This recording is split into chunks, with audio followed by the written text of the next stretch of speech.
A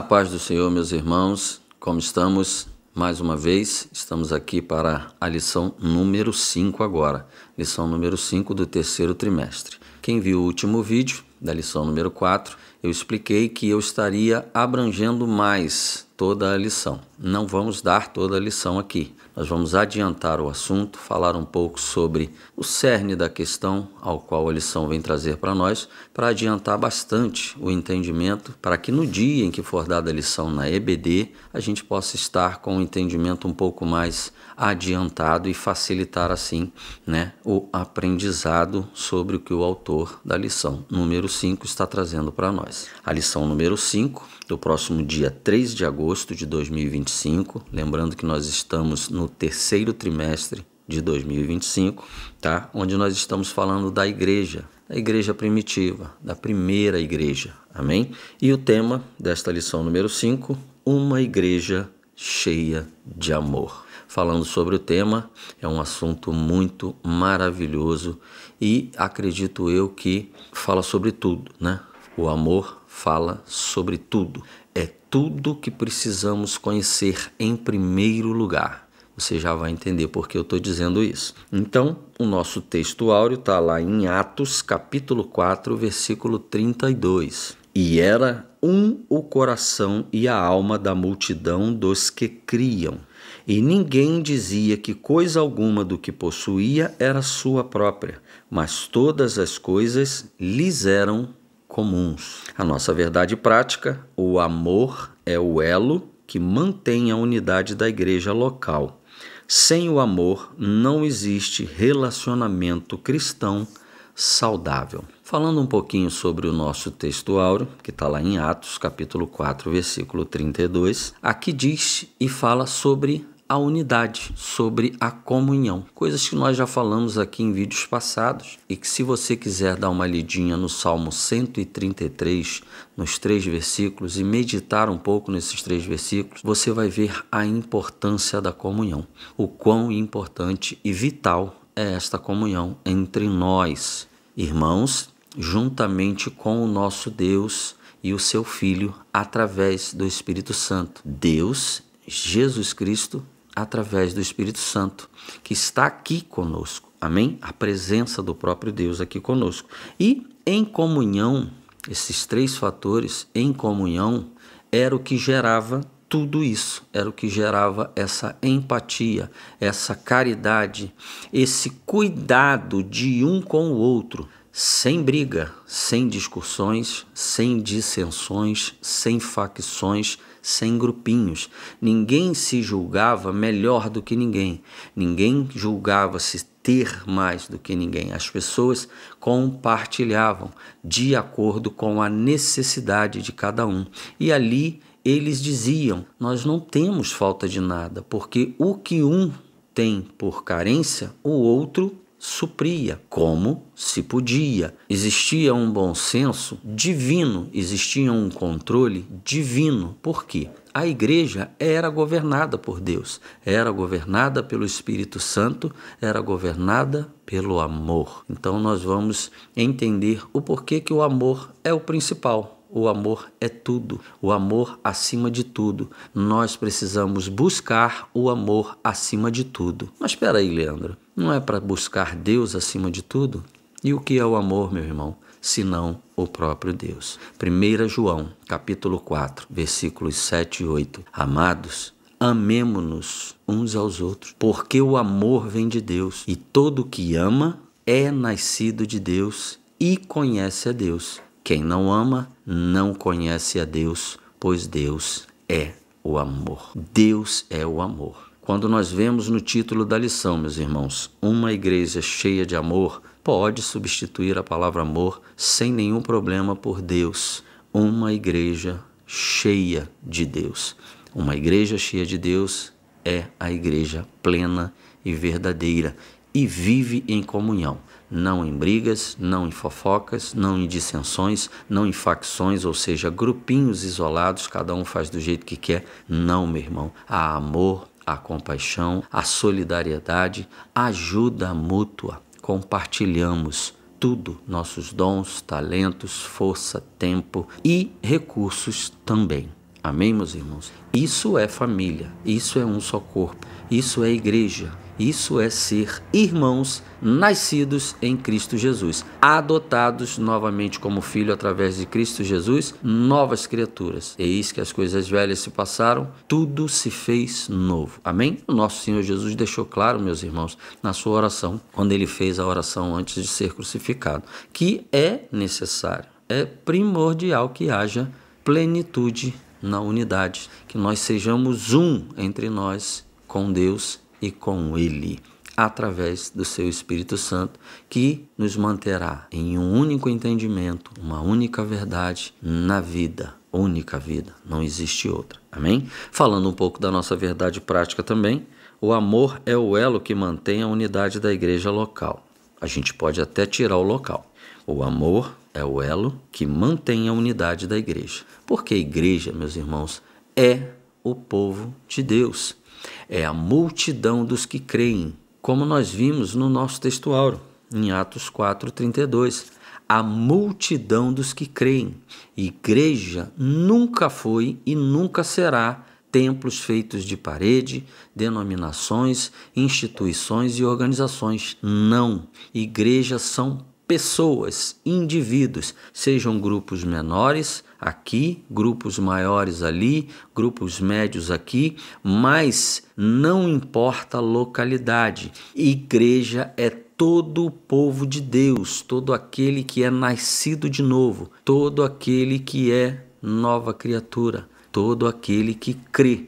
E crer não é acreditar.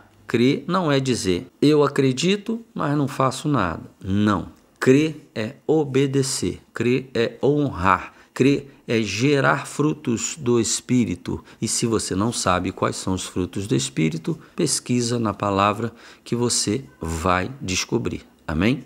Sem amor não existe relacionamento cristão saudável. Não existe relacionamento sem amor. Agora, nós vamos entrar agora em um assunto muito importante. O assunto que é o X da questão. O assunto mais importante desta lição e da nossa vida, de tudo, que é o amor. Pois o amor é o próprio Deus. Ok, meus irmãos? Nós vamos entrar nesse assunto. E como eu vou fazer isso? Eu tenho um estudo que eu fiz sobre os frutos do Espírito. E o amor é um fruto do Espírito. Eu fiz um estudo muito bem detalhado com tudo aquilo que o Senhor me deu à luz da palavra e eu escrevi, eu detalhei isso conforme o Espírito Santo me orientou, falou ao meu coração e eu deixei isso bem relatado em um estudo. Então eu vou ler para os irmãos esse estudo sobre o amor. Amor. O que é o amor? De onde vem e para que serve? Qual o verdadeiro significado desta palavra? Segundo o dicionário da língua portuguesa, o amor é um substantivo masculino e é explicado como uma forte afeição por outra pessoa, nascida de laços de consanguinidade ou de relações sociais e atração baseada no desejo sexual. Poderíamos nos contentar com essa definição e seguir em frente, mas ela não se encaixa com o que diz a palavra de Deus. Vejamos alguns textos que irão nos revelar o verdadeiro significado desta palavra. 1 João, capítulo 4, versículos 7 ao 11. Amados, amemo-nos uns aos outros, pois o amor procede de Deus. Aquele que ama é nascido de Deus e conhece a Deus. Quem não ama, não conhece a Deus, porque Deus é amor. Foi assim que Deus manifestou o seu amor entre nós. Enviou seu Filho unigênito ao mundo para que pudéssemos viver por meio dele. Nisto consiste o amor, não em que nós tenhamos amado a Deus, mas em que ele nos amou e enviou seu Filho como propiciação pelos nossos pecados. Amados, visto que Deus assim nos amou, nós também devemos amar-nos uns aos outros. 1 Coríntios 13:13. Assim, Permanecem agora estes três: a fé, a esperança e o amor. O maior deles, porém, é o amor. 1 João, capítulo 3, versículos 16 ao 18. Nisto conhecemos o que é o amor. Jesus Cristo deu a sua vida por nós e devemos dar a nossa vida por nossos irmãos.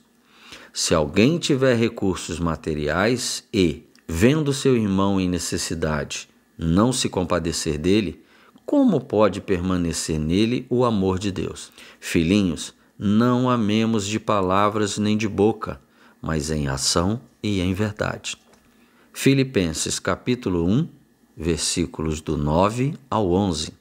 Esta é a minha oração, que o amor de vocês aumente cada vez mais em conhecimento e em toda a percepção, para discernirem o que é melhor, a fim de serem puros e irrepreensíveis até o dia de Cristo, cheios do fruto da justiça, fruto que vem por meio de Jesus Cristo, para a glória e louvor de Deus. Vimos nestes poucos textos acima, mas veremos em muitos outros textos contidos nas Sagradas Escrituras que a definição de amor que o mundo nos oferece é equivocada. Acredito eu que até manipulada, para que sejamos enganados e desviados do seu verdadeiro propósito. Segundo a palavra de Deus, ao nos aprofundarmos em busca do entendimento, somos levados a entender que amor não se trata de um sentimento ou emoção, mas sim de ação. Seria possível que a salvação de nossas almas, o retorno à presença do Pai que nos foi tirado pelo pecado esse que nos tornou impuros, não permitindo ficar ao lado daquele que nos criou. Será que o retorno à vida poderia ser liberado apenas por palavras? Será que bastaria que o Criador apenas dissesse: "Eu amo vocês"? Não seria possível. O pecado não aconteceu pelas palavras, mas sim pelas ações. E um detalhe muito importante a ser notado é que precisou de um próximo para que fosse consumado, trazendo assim a morte eterna. O amor não são palavras, mas movimentos e ações em benefício do próximo. Deus enviou seu único Filho para nos salvar. Ele deixou sua glória e se fez um de nós. Passou por todos os sofrimentos, fome, sede, injúria, sentindo toda a dor na sua carne, carregando todo o peso daquela cruz em suas costas dilaceradas pelo chicote da nossa maldade.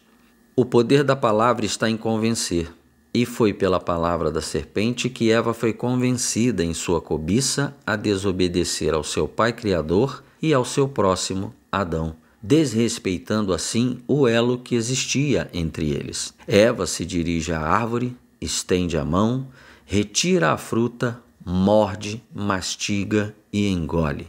Estranhamente, nada acontece de diferente. Eva desobedeceu ao Senhor e tudo está igual. Por que nada acontece? Gênesis capítulo 3, versículo 6. Quando a mulher viu que a árvore parecia agradável ao paladar, era atraente aos olhos e, além disso, desejável para dela se obter discernimento, tomou do seu fruto, comeu-o e deu a seu marido, que comeu também. Até então o pecado não havia sido consumado. Eva, ao perceber que nada aconteceu, foi até Adão e o convenceu. Ele tomou a fruta de sua mão e comeu. Gênesis capítulo 3, versículo 7. Os olhos dos dois se abriram e perceberam que estavam nus. Então juntaram folhas de figueira para cobrir-se. Assim que Adão comeu, aconteceu, pois eram uma só carne, próximos, vivendo juntos em harmonia com tudo que foi criado para eles por Deus. Era preciso que ambos comessem para que de fato o pecado se consumasse e trouxesse a morte e tudo de ruim que antes não poderia existir, pois o homem que era a imagem e semelhança do Criador, santo e puro, caiu, e com ele tudo o que lhe foi dado para governar. E assim não era mais possível permanecer com seu Pai e Criador. E o resto da história conhecemos. Então, sabendo que o amor é o próprio Deus e só pode vir dele, como amar? Disse o Senhor Jesus: lá em João, capítulo 13, versículo 34. Um novo mandamento lhes dou: amem-se uns aos outros, como eu os amei. Vocês devem amar-se uns aos outros. Nos mandamentos dados a Moisés, primeiramente para o povo de Israel, dizia que deviam amar ao próximo como a eles mesmos. Mas como amar ao próximo se eles não sabiam como amar a si mesmos? Quero chamar sua atenção para o fato de que, antes do Senhor Jesus ressurreto subir aos céus e deixar-nos o Espírito Santo, ele não habitava no ser humano. Ele vinha somente sobre o indivíduo e o capacitava conforme a vontade e planos de Deus. Também sabemos que não somos capazes de discernir as coisas de Deus se não for pelo Espírito Santo. Então, como amar se não conhecemos e entendemos o amor, que é o próprio Deus, o qual fomos retirados da sua presença e convívio? Por isso, o plano de salvação. Por isso, o Verbo se fez carne e habitou entre nós, nos revelando o caminho aberto por ele através do seu sacrifício que pagou tamanha dívida pelo nosso retorno ao Pai. O Deus Criador de todas as coisas é inacessível ao ser humano se não for pelo Senhor Jesus Cristo, porque somente através do Mestre podemos retomar e ter novamente a presença de Deus. Por conclusão lógica, não temos acesso ao amor se não estamos em Deus. Nunca seríamos capazes de amar sem conhecer a Deus e sem Ele estar em nós. Mas, para que isso aconteça, é preciso converter-se. Existe uma distância incalculável entre ser convencido e ser convertido. João capítulo 16, versículos do 5 ao 11. Agora que vou para aquele que me enviou, nenhum de vocês me pergunta: para onde vais? Por causa do que eu disse, o coração de vocês se encheu de tristeza. Contudo, afirmo que é para o bem de vocês que eu vou. Se eu não for, o conselheiro não irá para vocês, mas se eu for, eu o enviarei. Quando ele vier, convencerá o mundo do pecado, da justiça e do juízo. Do pecado, porque os homens não creem em mim. Da justiça, porque vou para o Pai e vocês não me verão mais. Do juízo, porque o príncipe deste mundo já está condenado. O Espírito Santo já está entre nós, trabalhando com excelência em convencer o ser humano do pecado, da justiça e do juízo. Ou você tem dúvidas se ele sabe fazer bem esse trabalho? Romanos capítulo 10, versículos 17 ao 18. Consequentemente, a fé vem pelo ouvir e ouvir a palavra de Cristo. Mas eu pergunto, eles não a ouviram? Claro que sim. A sua voz ressoou por toda a terra, as suas palavras até os confins do mundo. Convencidos somos todos nós, até os confins do mundo, mas convertidos, somente o Senhor Deus, Criador dos céus e da terra, sabe quem são e onde estão. Mas como saber se somos convertidos? Creio ser uma pergunta muito difícil, se não impossível de ser respondida por nós, pobres pecadores. Mas acredito que até o final deste breve estudo, saberemos um pouco mais nessa caminhada rumo à salvação em Cristo Jesus. Uma coisa é certa: examinem-se a si mesmo. 1 Coríntios capítulo 11, versículo 28. Não se deixem enganar, de Deus não se zomba. Gálatas capítulo 6, versículo 7. Ele tudo vê. Hebreus capítulo 4, versículos do 13 ao 15. Nada em toda a criação está oculto aos olhos de Deus. Tudo, porém, está descoberto e exposto diante dos olhos daquele a quem havemos de prestar contas. Portanto, visto que temos um grande sumo sacerdote que adentrou os céus, Jesus, o Filho de Deus, apeguemo-nos com toda a firmeza ao que confessamos, pois não temos um sumo sacerdote que não possa compadecer-se das nossas fraquezas, mas sim alguém que, como nós, passou por todo tipo de tentação, ainda que sem pecado.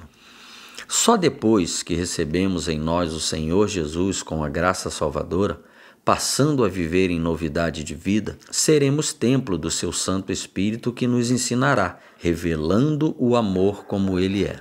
Assim vamos poder nos amar e amar ao próximo como ele amou. 1 João capítulo 4, versículos do 10 ao 21. Nisto consiste o amor, não em que nós tenhamos amado a Deus, mas em que ele nos amou e enviou seu Filho como propiciação pelos nossos pecados. Amados, visto que Deus assim nos amou, nós também devemos amar-nos uns aos outros. Ninguém jamais viu a Deus. Se nos amarmos uns aos outros, Deus permanece em nós e o seu amor está aperfeiçoado em nós. Sabemos que permanecemos nele e ele em nós, porque ele nos deu do seu Espírito. E vimos e testemunhamos que o Pai enviou seu Filho para ser o Salvador do mundo. Se alguém confessa publicamente que Jesus é o Filho de Deus, Deus permanece nele e ele em Deus. Assim conhecemos o amor que Deus tem por nós e confiamos neste amor. Deus é amor. Todo aquele que permanece no amor permanece em Deus e Deus nele. Desta forma, o amor está aperfeiçoado entre nós, para que no dia do juízo tenhamos confiança, porque neste mundo somos como ele. No amor não há medo. Pelo contrário, o perfeito amor expulsa o medo, porque o medo supõe castigo. Aquele que tem medo não está aperfeiçoado no amor. Nós amamos porque ele nos amou primeiro. Se alguém afirmar, eu amo a Deus, mas odiar o seu irmão, é mentiroso, pois quem não ama seu irmão, a quem vê, não pode amar a Deus a quem não vê. Ele nos deu este mandamento: quem ama a Deus, ame também o seu irmão. Vamos finalizar este breve estudo, porque com certeza teríamos muito mais a abordar sobre o assunto. Vamos falar em como amar nossos inimigos, amar aqueles que nos fazem o mal e como amar até quem não conhecemos.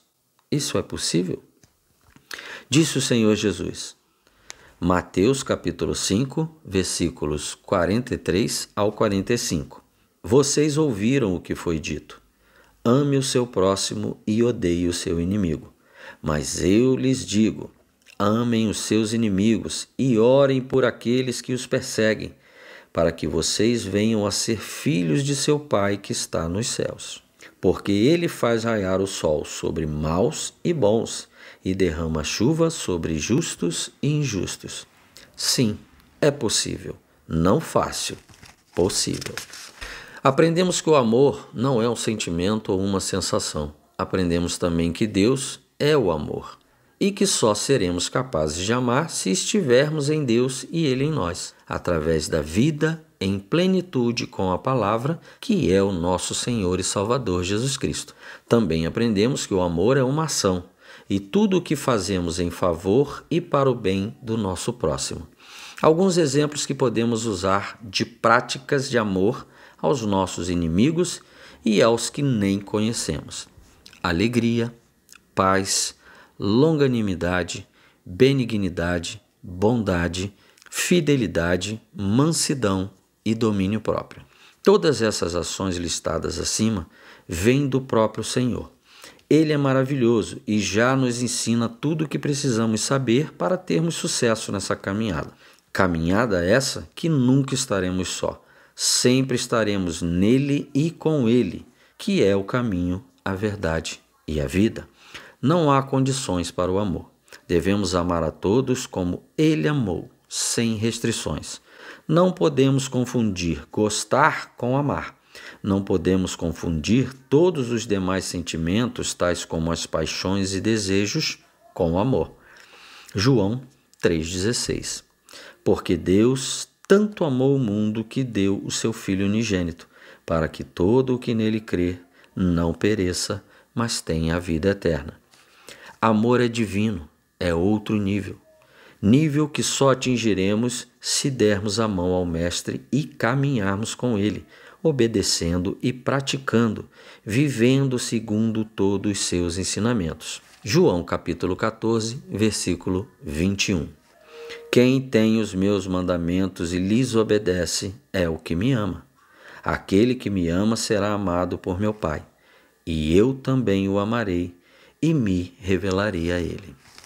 Agora acredito que podemos compartilhar o entendimento mais poderoso de todo esse estudo, que é: saberemos se estamos no caminho certo para a nossa conversão quando conseguirmos frutificar todos os saudáveis e doces frutos do Espírito, a fim de alimentarmos o nosso próximo, porque o fruto não é para a árvore, mas sim para quem tem fome, e não importa se são irmãos, desconhecidos ou inimigos.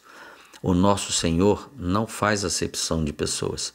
Que o Senhor nosso Deus nos abençoe no entendimento da sua palavra, em nome do seu Filho, nosso Senhor e Salvador Jesus Cristo. Amém.